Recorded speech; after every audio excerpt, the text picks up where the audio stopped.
I'm just folks interested in just how your parents, any principles that happened in your family. At times past, we've talked about how you raise your kids, and I imagine there's a lot of corollary there between those principles. But anything your parents did in particular that you take from them to apply in raising your family that you just want to talk about right now?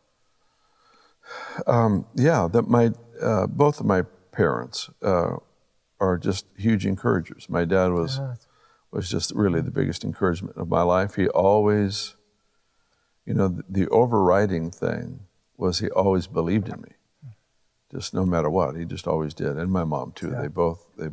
They both have stated over and over again, throughout my life, you can accomplish anything you want to accomplish. And one day I was talking with my dad. I was in my 20s or so, and so I said, I think I might pick up the violin and play that. He goes, nah, that'll never work. That's the first time in my life I ever heard him say that I couldn't accomplish. It was a very funny. But it struck you in the moment as absolutely. It stood out because I've never heard that before. But it was a very funny family moment. Absolutely, inside joke. But But he just always believed in people, and it applied first at home, which is really cool because I run into people still that will say, I'm in the mission field, I'm pastoring, I'm doing whatever, because of your dad's encouragement. He believed me when nobody else around believed in me, and he stood up for me. And this organization, that group, whatever, was not going to allow me in. But your dad stood up for me, and now they're world changers. Wow.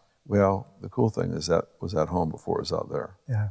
So that was the big deal. Yeah, the natural extension of who he was living everywhere. Yeah. Both of them were. Yeah.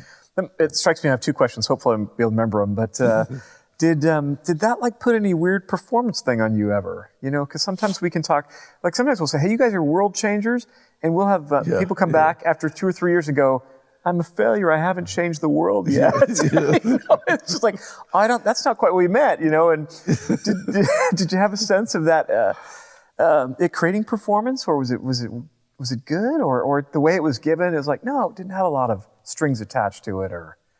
Yeah, it wasn't attached to a requirement. Mm-hmm. It wasn't attached to a behavior or something. I mean, I wasn't that good at school. I mean, my grades were fine because I could pull it out, but but it was just an overall encouragement. If there was any performance attached to it, I never caught it because I was never good at it. I never went, oh no, I've got to earn more favor or something. I don't ever remember that. If I went through that season, I forgot. Yeah. But no, it was never that I recall. I don't ever remember attached to where I felt like I had to somehow perform. Gotcha. I sometimes did because I was a pastor's kid. Yeah. And that was in a real time of change. Today, pastor's kids don't face, at least in our culture, they don't face the same pressure. They probably feel like they do, but it does seem like it's a different pressure than you 30 or 40 years ago. No, you don't. Trust me. Oh, yeah. It's a different culture. I remember the pastors that I was raised up under, they were going to go on a mission trip to Europe, but they sent a publicity photo, and she had earrings on. Canceled the whole trip. For the publicity photo, there's a different level of that. Thank you, Jesus. Yeah, no, they really don't. I mean, and it happened for my kids in Weaverville. I mean, there's always pressure because of ministry and whatever. Yeah. But the church in Weaverville were so gracious, so grace-filled towards my kids. They were not public property. They were my kids. Yeah. My wife was not public property. It didn't matter what anybody thought about how she should dress or what she should do. She's my wife. Yeah. And that was the approach, and the church really honored that. And I think that's spreading. It's certainly not like it used to be. Yeah, I think so as well. My dad wanted to play sports, and that was a big deal. Play sports in high school, And so my grandmother. A big deal? How? Like a big deal? Like we're not so sure this is good? Yeah. No, you don't. You don't involve yourself in that stuff. Okay. The church was against it. Yeah.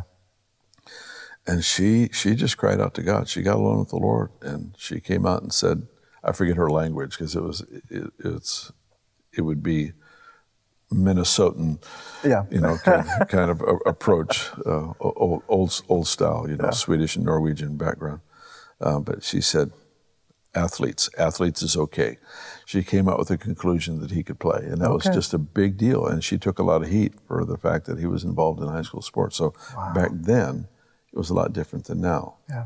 In some ways better, so in some ways worse. Absolutely. But the other thing that occurred to me is that maybe your parents didn't face this, but is there a time, when you give just belief in people, sometimes people they're wanting to play the violin when they have no aptitude for it. It's just you can't play. Yeah, just that'll never happen. So, but in a real sense, does that happen to you in a way that you're like, oh, there's sometimes you can't just give that belief unconditionally in something, or do you just figure, I'll sort that out later? I'm just going to believe in them, the person. Are you asking about me treating people or my parents? I guess I'm kind of whichever one is like applicable, and maybe we can just stick with your parents if you want, but you already told me that he believed in you just regularly and consistently. So I'm not sure you have a story where he's able to go, son.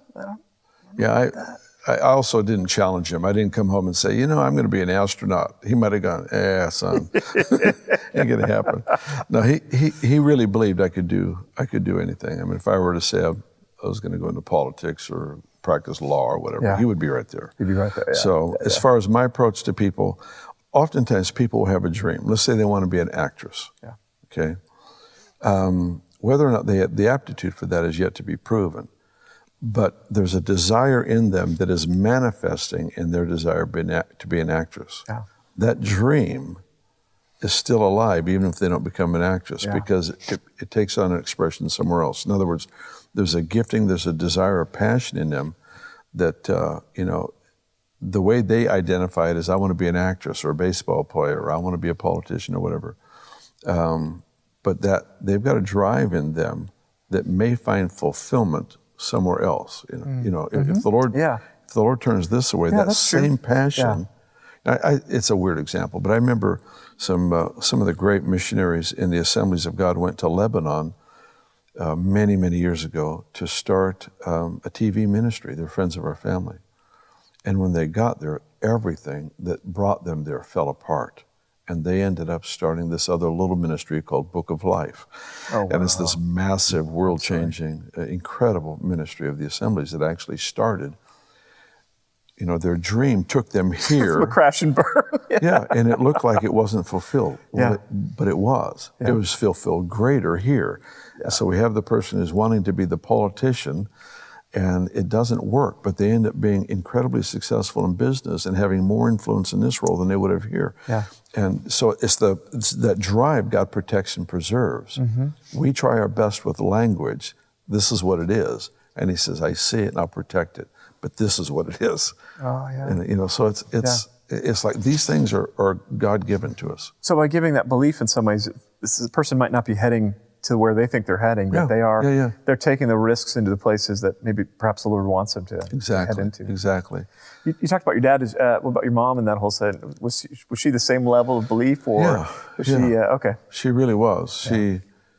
She's such a incredible. They both were just such people of excellence.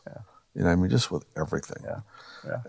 That was intimidating and inspiring too. Yeah, they were such people of excellence, and she never flaunted it. She never, so look at my handwriting, now compare it to yours. She would never do that. She spoke for itself. Yeah, exactly. It's obvious that I have the physician's handwriting. Yeah. But no, it was always, I don't remember any time where it wasn't encouragement. There was always the encouragement. There were challenges along the way, of course, that were always brought on by me, but no, it was always encouraging. Always just an overall confidence and faith in each child for what they were born to do, So